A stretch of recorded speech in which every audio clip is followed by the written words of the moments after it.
Аққұс туралы аңыз айтайын деп отырмыз. Кім туралы? Аққұс. Шәмші туралы. Алайда. Шәмшінің салатын әдемі дауысы болмаса да, ол табиғатты түсініп өлең айта береді. Өлең ән айта алатын болған. Ән айта алатын болған. Тыңдаушысына оның дауысы қырылдай болған. Қырылдап шығатын болған. Қырылдап шығатын болған. Сосын одан сұрайды. Саған ән салу ұнай ма? Әлде ән шығару ма? Сосын ол Шәмші көп ойланады. Сосын Бетховен ол музыка шығарады. Жауап беріп жатыр, иә? Шәмші жауап беріп жатыр. Жауап беріп жатыр. Бетховен ол тас керең болса да... Тас керең деген не ол? Құлағы естімейтін. Құлағы естімейтін. Тас керең деген ғой, құлағы естімейтін деп айтасың.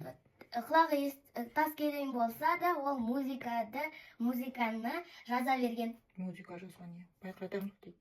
Байқадамов ол қазақ әндерін айта алмаған, бірақ ол композитор болған. Нағыз қазақи әндер жазған дейді.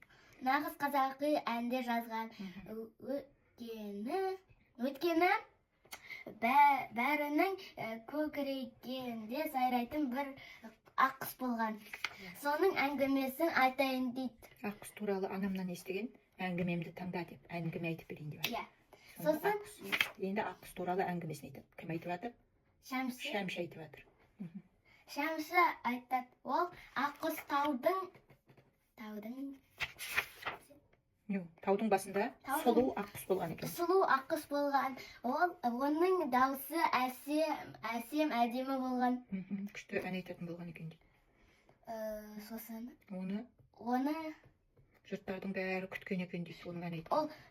Сосын ол ұядан ұшайын деп жатқан кезде барлығы көргісі келді. Барлығы жиналып әнін қарасы келді. Тыңдайтын болған. Сосын ол ұшып кетеді. Ол қандай әндерді айтқан?